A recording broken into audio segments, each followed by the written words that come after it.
కృష్ణా జిల్లా బందరు మండలంలో పలు గ్రామాల్లో గ్రామ సభలు నిర్వహించారు. ఈ గ్రామ సభల్లో మంత్రి కొల్లు రవీంద్ర పాల్గొన్నారు. గత 5 ఏళ్లలో గ్రామ పంచాయతీలు మాజీ సీఎం జగన్ నిర్వీర్యం చేస్తారని మండిపడ్డారు. గ్రామ స్వరాజ్యం దిశగా కూటమి సర్కారు అడుగులు వేస్తోందన్నారు. ప్రజలను భాగస్వాములు చేయాలనే ఉద్దేశంతో గ్రామ సభ నిర్వహిస్తున్నామని తెలిపారు.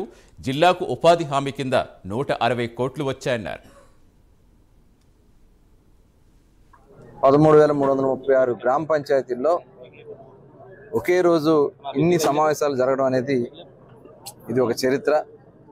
ఎందుకంటే మొట్టమొదట గౌరవ ముఖ్యమంత్రి నారా చంద్రబాబు నాయుడు గారు గతంలోనే మరి గ్రామంలో పని కల్పించడం కోసం పనికాహార పథకాన్ని మొట్టమొదట తీసుకురావడం, దాన్ని తద్వారా తర్వాత ఉపాధి హామీ పథకం కింద మరి రూపుమారటం, ఉపాధి హామీ పథకం కింద మరి చేపడుతున్నటువంటి కార్యక్రమాల్లో ఒక పని దినాలే మనుషులకే కాకుండా మెటీరియల్ కాంపోనెంట్ కూడా దాంట్లో చేర్పించి ఆ రోజున 2014 నుంచి 19 వరకు పెద్ద ఎత్తున రాష్ట్ర వ్యాప్తంగా సిమెంట్ రోడ్లు, డ్రైనేజీలు, గ్రామ అభివృద్ధికి అవసరమైనటువంటి పంచాయతీ భవనాలు, అంగన్వాడీ భవనాలు ఇవన్నీ కూడా పెద్ద ఎత్తున నిర్మాణం